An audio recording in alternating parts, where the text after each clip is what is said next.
एक बार की बात है, एक छोटे से गांव में एक किसान रहता था और वो लोग छोटे से झोपड़ी में रहते थे। उसका एक छोटा सा परिवार था, एक छोटा सा बेटा था और एक बीवी थी और ये लोग बहुत गरीब थे। और एक दिन शीला का पति उससे बोलता है कि अरे भगवान सुनती हो, हमारा जो पुराना जमीन था, चलते हैं हम लोग उसमें खेती करते हैं और हमारा खर्चा भी निकल जाएगा, खाने के लिए व्यवस्था भी हो जाएगा, क्या पता हमारा दिन इसी से बदल जाएगा। राजू की पत्नी बोलती है, हाँ जी, आपने बहुत अच्छा विचार सोचा है, हमारे लिए खाने के लिए सब्जी भी हो जाएगा और उसे बेचकर कुछ पैसा भी आ जाएगा हम लोगों के पास, जिससे हम लोग अच्छी जिंदगी काट सकते हैं। राजू का बेटा बोला, अरे हाँ पापा, आपने बहुत अच्छा सोचा है, मैं भी आपके साथ चलूंगा खाद बटाने के लिए खेतों में। और फिर इसके बाद बाप और बेटे दोनों लोग निकल जाते हैं अपनी खेतों की तरफ।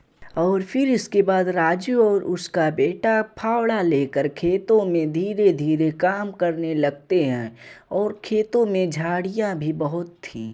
और फिर एक दिन राजू और उसका बेटा साथ में आते हैं देखने के लिए कि पौधे कुछ बड़े हुए कि नहीं। और फिर राजू का बेटा अपने पापा से बोलता है, अरे पापा पापा, हमारे मेहनत तो रंग लाई, खेतों में तो बीज अंकुरित हो गया है। और फिर राजू बोलता है, अरे हाँ बेटा, हमारी मेहनत तो रंग लाई है, अब कुछ ही दिनों में पौधे भी निकल जाएंगे और उसमें फल भी लग जाएगा। और अभी घर चलते हैं, अभी तुम्हारी मम्मी को भी बताएंगे कि हमारी मेहनत रंग लाई। और फिर राजू और उसका बेटा साथ में जाने लगते हैं घर की तरफ। और फिर जब वो लोग घर पे पहुंच जाते हैं, उस राजू का बेटा अपनी मम्मी से बोलता है, मम्मी मम्मी, हमारे खेतों में बीज अंकुरित हो गए हैं और कुछ दिनों बाद उसमें पौधे भी आ जाएंगे।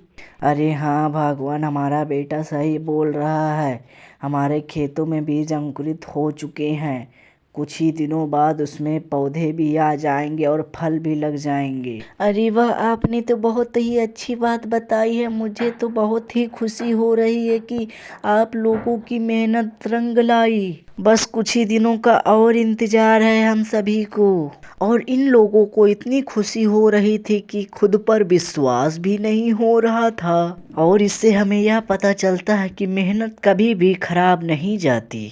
और फिर इसके बाद जब राजू और उसका बेटा खेतों में आते हैं देखने के लिए, राजू का बेटा तो देखकर हैरान हो जाता है और अपने पापा से बोलता है, अरे पापा, हमारी मेहनत तो रंग लाई, अभी तो इसमें फल भी लग चुके हैं और इनको हम लोग बाजार में भी बेच सकते हैं। इससे हमें यह सीख मिलती है कि कभी भी मेहनत खाली नहीं जाती।